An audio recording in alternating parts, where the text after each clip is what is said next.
Good morning to all of you. Welcome to physics class. So last time beta I have discussed concept of null point with you.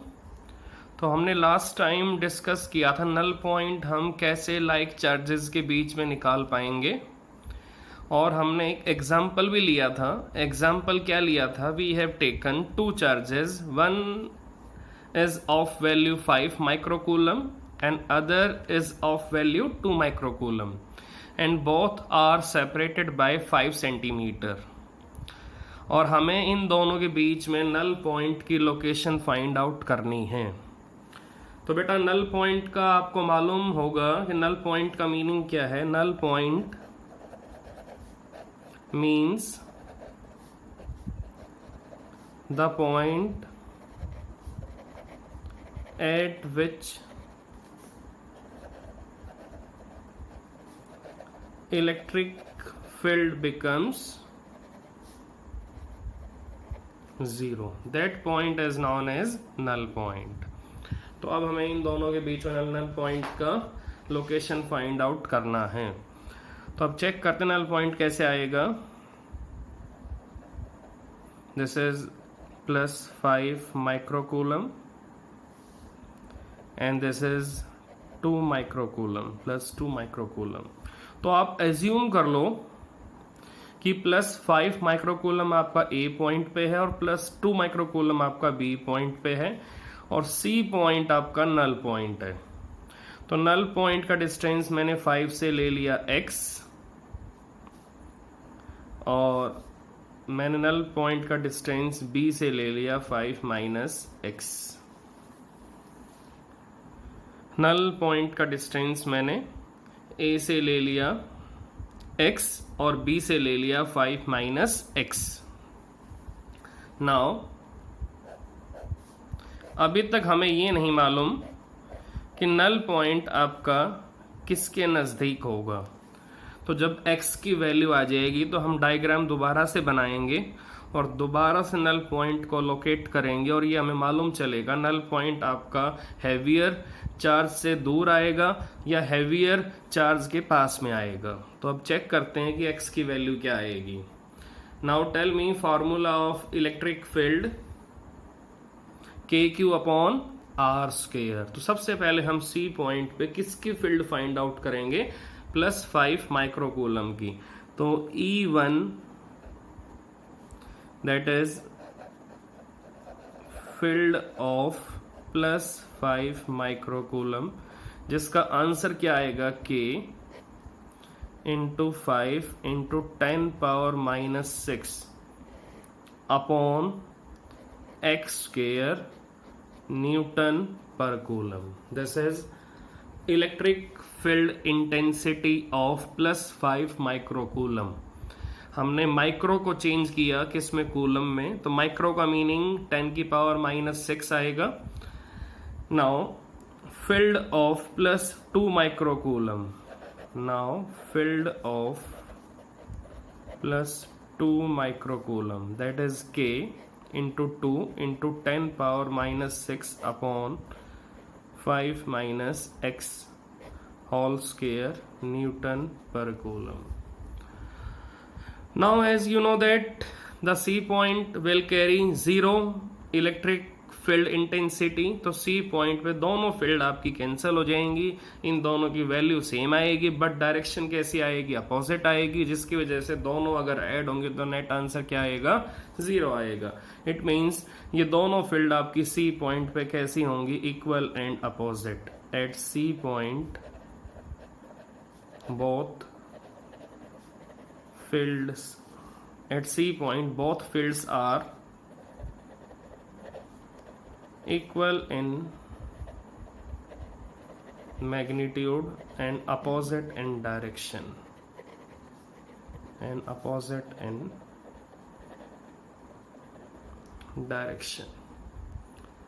तो अब हमें ये find out करना है कि x की value क्या आएगी. तो उसके लिए हमें इन दोनों इलेक्ट्रिक फील्ड का मैग्नीट्यूड इक्वल पुट करना पड़ेगा. अब देखते हैं कि x की वैल्यू क्या आएगी. upon x square equal to k 2 into 10 power minus 6 upon 5 minus x square. Now 10 power minus 6 से 10 power minus 6 cancel, k से k cancel. Now what left? 5 upon x square equal to 2 upon 5 minus x whole square. Now take square root on both sides. Under root 5 upon x equal to under root 2 upon 5 minus x. Now take cross multiplication. 5 minus x into under root 5 equal to under root 2 into x. Now 5 under root 5 equal to under root 2 plus under root 5. x common आ जाएगा तो x की value क्या आएगी? 5 under root 5 upon under root 2 plus under root 5 centimetre. तो ये हमें x की वैल्यू मिलेगी, that is 5 under root 5 upon under root 2 plus under root 5 centimetre.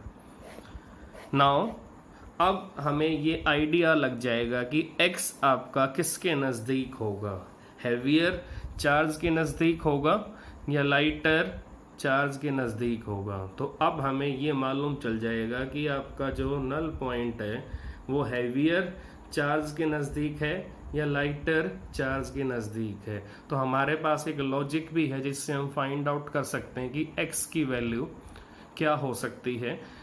हम मालूम कर सकते हैं x किसके नज़दीक होगा. तो वो लॉजिक अब हम लगाएंगे. वैल्यू हमें मिल चुकी है x की. अब लॉजिक क्या है? Now as we know that we have plus 5 microcoulomb and plus 2 microcoulomb. We have two charges 5 microcoulomb and plus 2 microcoulomb. अब इन दोनों के बीच में कितना सेपरेशन है बेटा? That is 5 centimeter. Now tell me which charge has stronger electric field? 5 microcoulomb की electric field stronger होगी या 2 माइक्रोकूलम की इलेक्ट्रिक फील्ड स्ट्रोंगर होगी? तो एज वी नो दैट इन दोनों में से जिसका मैग्नीट्यूड ज़्यादा होगा चार्ज का उसी की इलेक्ट्रिक फील्ड स्ट्रोंगर होगी. क्योंकि आपको फार्मूला मालूम होना चाहिए. इलेक्ट्रिक फील्ड का फार्मूला क्या है? That is KQ upon R square. तो जिस चार्ज का मैग्नीट्यूड ज़्यादा होगा उसी चार्ज की इलेक्ट्रिक फील्ड भी स्ट्रोंगर होगी. नाउ टेल मी 5 माइक्रोकूलम कि इलेक्ट्रिक फील्ड आपकी स्ट्रोंगर है किससे? 2 माइक्रोकूलम से. इसका मीनिंग जो नल पॉइंट होगा वो स्ट्रोंगर चार्ज से अवे होगा. क्योंकि किसकी फील्ड आपकी लंबा डिस्टेंस कैरी करेगी कैंसिल होने में? दैट इज 5 माइक्रोकूलम की इलेक्ट्रिक फील्ड लंबा डिस्टेंस ट्रेवल होने के बाद कैंसिल हो पाएगी क्योंकि इसकी फील्ड स्ट्रोंगर है और 5 माइक्रोकूलम के आसपास का एटमॉस्फेयर स्ट्रोंगर होगा. तो अगर हमें 5 माइक्रोकूलम की फील्ड को कैंसिल करना है तो हमें 5 माइक्रोकूलम से काफ़ी अवे जाना पड़ेगा. इसका मीनिंग नल पॉइंट हमें 5 माइक्रोकूलम से काफ़ी अवे मिलेगा क्योंकि ये जो 5 माइक्रोकूलम ये हेल्दियर चार्ज है और 2 माइक्रोकूलम कैसा है आपका? ये वीक चार्ज है. तो 2 माइक्रोकूलम के आसपास का एटमॉस्फेयर वीक है तो 2 माइक्रोकूलम की फील्ड आपकी जल्दी से कैंसिल हो सकती है लेकिन 5 माइक्रोकूलम की फील्ड आपकी लंबा डिस्टेंस ट्रेवल होने के बाद ही कैंसिल हो पाएगी. इट मीन्स नल पॉइंट आपका 2 माइक्रोकूलम के नज़दीक होगा और 5 माइक्रोकूलम से अवे होगा. इसका meaning null point is far away from 5 microcoulomb and it is near to 2 microcoulomb. So that is all about technique to find out location of null point between two like charges. Now next property of electric field is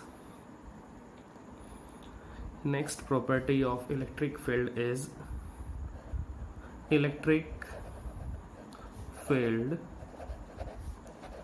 depends on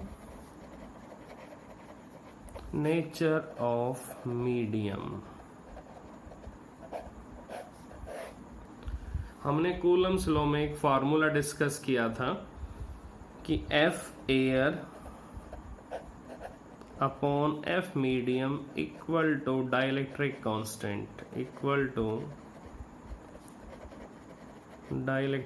constant. तो Coulomb's force भी आपका nature of medium पे depend करता है.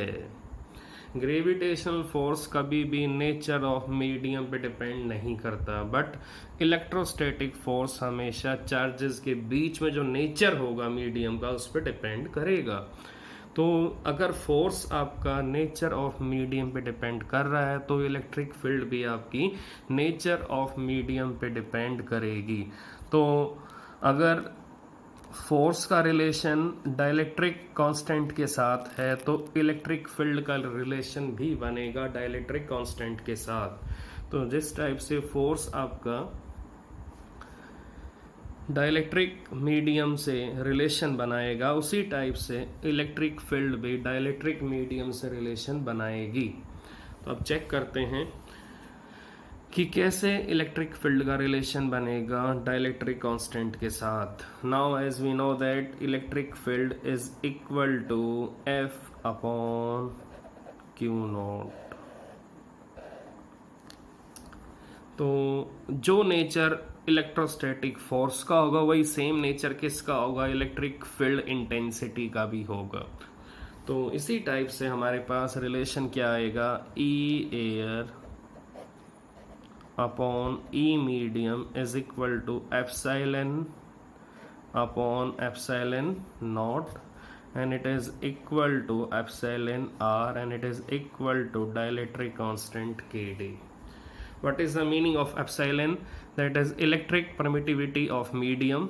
What is the meaning of epsilon naught? Electric permittivity of free space. What is the meaning of epsilon r? Relative electric permittivity of medium. And what is the meaning of Kd? Dielectric constant of medium. वो medium जिसके अंदर insulating property होगी उस medium का name क्या होगा, dielectric medium. तो जिस मीडियम के अंदर किसी टाइप की इंसुलेशन होगी that medium will carry dielectric constant. Like paper, like any cloth, like glass, ये सारे, लाइक रबर, ये सारे मीडियम आपके डाइलेक्ट्रिक मीडियम में आएंगे. तो जितने भी इंसुलेटिंग प्रोडक्ट हैं, जितने भी इंसुलेटिंग ऑब्जेक्ट हैं, all will carry dielectric constant, all will have dielectric properties. So like your hair, तो हेयर भी आपके डाइलेक्ट्रिक हैं, दे आर इंसुलेटर्स.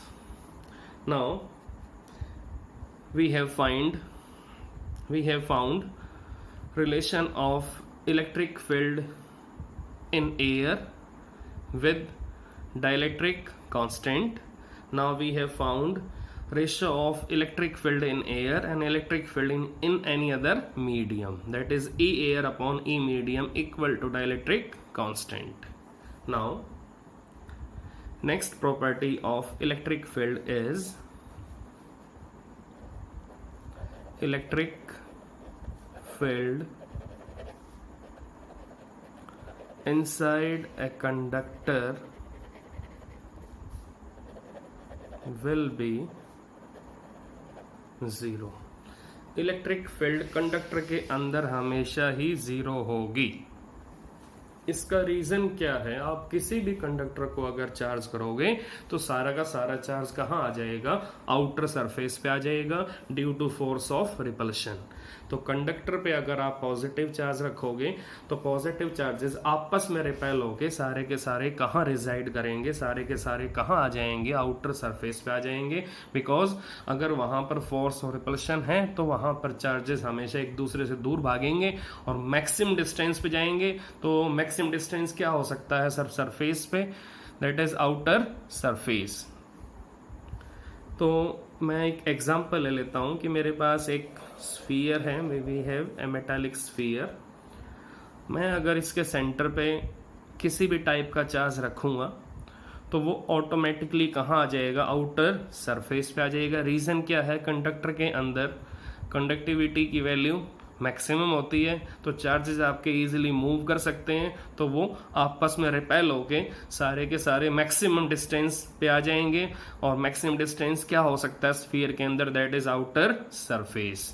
तो अगर हम किसी भी मेटालिक स्फीयर को चार्ज करेंगे और उसके सेंटर पे अगर हम पॉजिटिव चार्ज रखेंगे तो पॉजिटिव चार्ज आपका रिपेल होके सारा का सारा चार्ज कहाँ आ जाएगा, that is eight outer surface. तो अगर हम सेंटर पे किसी भी टाइप का चार्ज रखेंगे तो वो ऑटोमेटिकली मेटालिक स्फीयर के आउटर सरफेस पे आ जाएगा। इसका रीज़न क्या दोगे आप, रीज़न सिंपल है कि पॉजिटिव चार्जेस आपस में रिपेल होके मैक्सिमम डिस्टेंस पे जाना चाहेंगे और स्फीयर का सेंटर से लेकर मैक्सिमम डिस्टेंस क्या बनता है, that is location of outer surface. तो वो सारे के सारे चार्जेस आपके ऑटोमेटिकली आउटर सरफेस पे आ जाएंगे। Now tell me, inside this metallic conductor we have net charge equal to 0। तो अगर कंडक्टर के अंदर नेट चार्ज की वैल्यू 0 है तो कंडक्टर के अंदर इलेक्ट्रिक फील्ड की वैल्यू भी क्या होगी, 0 होगी। तो अगर हम कंडक्टर के अंदर चार्ज को फाइंड आउट करेंगे तो चार्ज हमें कैसा मिलेगा, 0 मिलेगा। तो वहाँ पर इलेक्ट्रिक फील्ड की वैल्यू कैसे मिलेगी, हमें 0 मिलेगी। So electric field inside a conductor will be 0। इसका रीज़न आपको मालूम चल चुका है कि कंडक्टर में आप कुछ भी चार्ज कहीं पर भी दोगे तो ऑटोमेटिकली सारा का सारा चार्ज आउटर सरफेस पे आएगा, क्योंकि चार्जेस आपस में रिपेल हो जाएंगे। रिपेल होंगे तो लाइक चार्जेस हमेशा एक दूसरे से दूर भागेंगे, दूर भागेंगे तो कहाँ तक जाएंगे, up to outer surface of that conductor. तो ये चार्ज आपका सारा का सारा आउटर सरफेस पे आ जाएगा। इसी टाइप से अगर मेरे पास कोई कंडक्टिंग प्लेट है, we have a plate of copper, तो अगर हम कंडक्टिंग प्लेट के इनर पॉइंट पे कोई चार्ज रखेंगे तो वो ऑटोमेटिकली सारा का सारा कहाँ आ जाएगा, आउटर सरफेस पे आ जाएगा।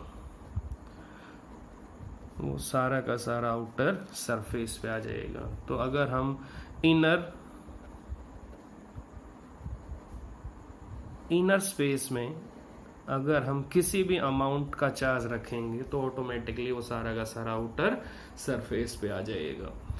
तो कंडक्टर के अंदर ये फैसिलिटी होती है, कंडक्टर के अंदर चार्जेस को मूव करने के लिए ज़रा डिफिकल्टी फेस नहीं करनी पड़ती, तो चार्जेस आपके इजीली इनर से आउटर पे चले जाएंगे। So that facility is not available in insulators. तो इंसुलेटर्स में आप जहां चार्ज दोगे चार्ज वहीं रहेगा, वो आउटर सरफेस पे नहीं आएगा। So this is possible only in conductors, not in insulators. तो कंडक्टर्स के अंदर, कंडक्टर्स के इनर एरिया में आपको इलेक्ट्रिक फील्ड की वैल्यू क्या मिलेगी, 0 मिलेगी। तो प्लेट के अंदर आपको इलेक्ट्रिक फील्ड की वैल्यू 0 मिलेगी। Now if we have a square plate of conductor, if we have square plate of conductor, if we have a square plate of conductor, now we have a square plate of conducting material. Now we have placed this neutral conducting plate in presence of stronger electric field. तो अगर हम इस plate को किसी external field में रखें,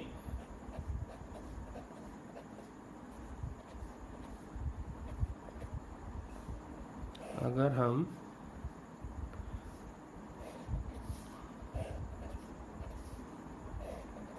इस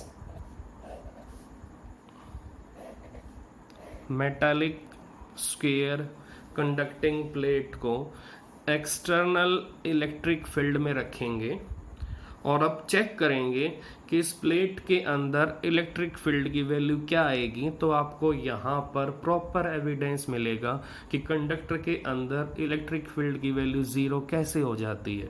तो अब चेक करते हैं कि हमें एविडेंस कैसे मिलेगा। तो ये आपका लेफ्ट हैंड साइड है और ये आपका राइट हैंड साइड है। तो लेफ्ट हैंड साइड में आपके पास किसकी लाइन है, पॉजिटिव चार्जेस की, और राइट हैंड साइड में आपको किसकी लाइन मिलेगी, नेगेटिव चार्जेस की। तो पॉजिटिव से electric field of line emit होंगी और टर्मिनेट कहाँ होंगी, नेगेटिव पे। तो अब इलेक्ट्रिक फील्ड ऑफ लाइंस के पाथ में आपने बीच में क्या रखा हुआ है, that is a conducting metallic plate. तो अब अगर यहाँ पॉजिटिव है तो नियर बाय सरफेस पे आपको नेगेटिव चार्ज मिलेगा और राइट हैंड साइड वाले सरफेस पे आपको पॉजिटिव चार्ज मिलेगा। आप चेक कर सकते हो कि ऐसा क्यों हुआ। जो आपकी कंडक्टिंग प्लेट है उसका जो सरफेस पॉजिटिव चार्जेस के पास में है, तो उस सरफेस पे इलेक्ट्रॉन आएंगे due to force of attraction, और जो सरफेस आपका नेगेटिव चार्जेस के पास में है वहाँ आपका पॉजिटिव चार्ज डिपॉजिट हो जाएगा। इसका मीनिंग कंडक्टर के अंदर इलेक्ट्रॉन्स की मूवमेंट इजी होती है, इजीली कंडक्टर के अंदर इलेक्ट्रॉन्स मूव कर सकते हैं। तो इलेक्ट्रॉन्स इजीली किसकी तरफ अट्रैक्ट होंगे, जहां पॉजिटिव चार्जेस का अरेंजमेंट होगा। तो कंडक्टर के अंदर से इलेक्ट्रॉन चलेंगे और कहाँ आ जाएंगे, लेफ्ट हैंड साइड वाले सरफेस पे आ जाएंगे, जहां उनको लगेगा कि यहाँ पर पॉजिटिव चार्जेस आपके अरेंज्ड हैं। तो नेगेटिव इलेक्ट्रॉन्स आपके अट्रैक्ट किसकी तरफ होंगे, पॉजिटिव चार्जेस की तरफ, और जहां से वो निकले हैं तो वहां पर चार्ज आपका कौन सा बिल्टअप होगा, that is equal and opposite in sign and magnitude. तो यहाँ आपका पॉजिटिव चार्ज डिपॉजिट हो जाएगा और यहाँ आपका नेगेटिव चार्ज डिपॉजिट हो जाएगा। अभी भी इस न्यूट्रल कंडक्टिंग प्लेट पे नेट चार्ज की वैल्यू 0 है। अब आप चेक कर सकते हो इस कंडक्टिंग प्लेट का एक साइड आपका नेगेटिव चार्ज कैरी कर रहा है और एक साइड पॉजिटिव चार्ज कैरी कर रहा है। Now do you know the direction of electric field from positive to negative. तो अब मुझे आप ये बताओ कि इस कंडक्टिंग प्लेट के अंदर जो इलेक्ट्रिक फील्ड बनी है उसकी डायरेक्शन क्या होगी, पॉजिटिव से negative, that is positive to negative. Now tell me the direction of external electric field, that is left to right. Now tell me the direction of electric field inside metallic conducting plate, that is right hand side to left hand side. इसका meaning external electric field is opposite to internal electric field. अब आप check कर सकते हो कि external electric field को बनाने वाले पॉजिटिव चार्जेस कितने हैं, 1 2 3 4। नाउ इंटरनल इलेक्ट्रिक फील्ड को बनाने वाले नेगेटिव चार्जेस कितने हैं आपके पास, 1 2 3 4। इसी टाइप से positive charges inside metallic conducting plate 1 2 3 4। इसका मीनिंग इंटरनल इलेक्ट्रिक फील्ड और एक्सटर्नल इलेक्ट्रिक फील्ड इन दोनों की वैल्यू कैसी है, सेम है, डायरेक्शन कैसी है, अपोजिट है। तो अब नेट फील्ड आपकी कंडक्टिंग प्लेट के अंदर बोलो क्या आएगी, ई एक्सटर्नल माइनस ई इंटरनल। डायरेक्शन दोनों की अपोजिट होने से बीच में माइनस साइन आएगा, वैल्यू दोनों की सेम है, तो नेट आंसर क्या आएगा, that is 0। So inside any metal, inside any conducting plate, inside any charged metallic sphere, inside any hollow charged metallic sphere, electric field always equal to 0. Electric field always equal to 0. Now next application, next property of electric field is that its conservative nature.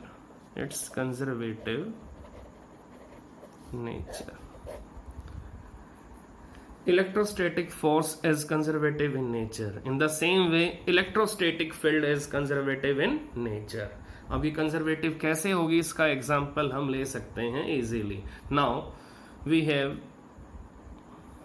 positively charged metallic plate and we have negatively charged metallic plate.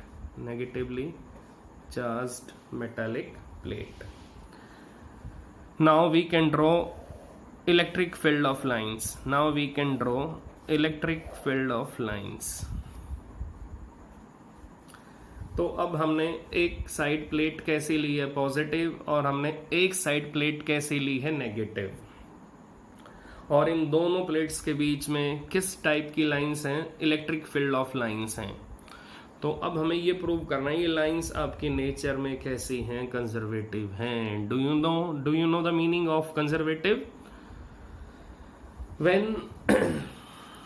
when there is zero work done in closed path, then force is said to be conservative in nature. तो जब एक closed path में net work done आपका zero आ जाएगा, then we can say that force in that closed path will be conservative in nature. तो अब हमें ये चेक करना है कि इन इलेक्ट्रिक फील्ड ऑफ लाइंस के अंदर अगर हम किसी चार्ज पार्टिकल को क्लोज्ड पाथ में ऐसे घुमाएंगे तो एक रोटेशन कंप्लीट होने के बाद अगर उसके ऊपर नेट वर्क डन जीरो आ जाता है ड्यू टू इलेक्ट्रोस्टैटिक फोर्स, तो हम कह सकते हैं कि इलेक्ट्रोस्टैटिक फोर्स आपका कंजर्वेटिव है नेचर में. तो अगर इलेक्ट्रोस्टैटिक फोर्स अब कंजर्वेटिव है नेचर में, तो इलेक्ट्रोस्टैटिक फील्ड भी आपकी यहाँ कंजर्वेटिव होगी नेचर में, क्योंकि इलेक्ट्रोस्टैटिक फील्ड का डायरेक्ट रिलेशन है किसके साथ, इलेक्ट्रोस्टैटिक फोर्स के साथ. तो अब चेक करते हैं, मेरे पास एक प्रोटॉन है. अब मैं इस प्रोटॉन को ए पॉइंट से बी पॉइंट पे लेके आ रहा हूं, और फिर बी पॉइंट से सी पॉइंट पे लेके आ रहा हूं, फिर सी पॉइंट से डी पॉइंट पे लेके आ रहा हूं, और फिर डी पॉइंट से ए पॉइंट पे लेके आ रहा हूं. तो आप चेक कर सकते हो, proton is moving from A to B, B to C, and C to D, and D to A. Now A to B, tell me work done from A to B. अब proton आपका positive plate से repel होगा, तो force और displacement में angle क्या होगा, 0 degree. Force और डिस्प्लेसमेंट में एंगल क्या होगा, 0 डिग्री. नाउ यहां पर वर्क डन की वैल्यू क्या आएगी, F into A B. Now WBC, work done from B to C. See that now angle between force and displacement is 90 degree. Now FBC into cos 90 0, work done will be 0. आप check कर सकते हो B point पे proton पे negative plate की वजह से कौन सा फोर्स अप्लाई होगा, that is attractive electrostatic force. तो यहाँ पर प्रोटॉन कहाँ डिफ्लेक्ट होगा, कहाँ मूव करना चाहेगा, टूवर्ड्स नेगेटिवली चार्ज्ड प्लेट. तो फोर्स आपका राइट हैंड साइड में जा रहा है, डिस्प्लेसमेंट आपका B to C जा रहा है, तो एंगल बोलो क्या बनेगा फोर्स में और डिस्प्लेसमेंट में, दैट इज 90. अब आ जाओ आप C to D. Now tell me at C point force on proton, that is towards negatively charged plate, क्योंकि यहाँ पर प्रोटॉन नेगेटिवली चार्ज्ड प्लेट के पास में है और पॉजिटिवली चार्ज्ड प्लेट से दूर है. तो C पे कौन सा फोर्स डोमिनेट करेगा, C पॉइंट पे जो प्रोटॉन है उसके ऊपर कौन सा फोर्स डोमिनेट करेगा, दैट इज अट्रैक्टिव फोर्स. तो उसकी वजह से यहाँ पर फोर्स में और डिस्प्लेसमेंट में एंगल क्या बनेगा, that is 180. So answer is f into C D into -1, that is -FCD. Now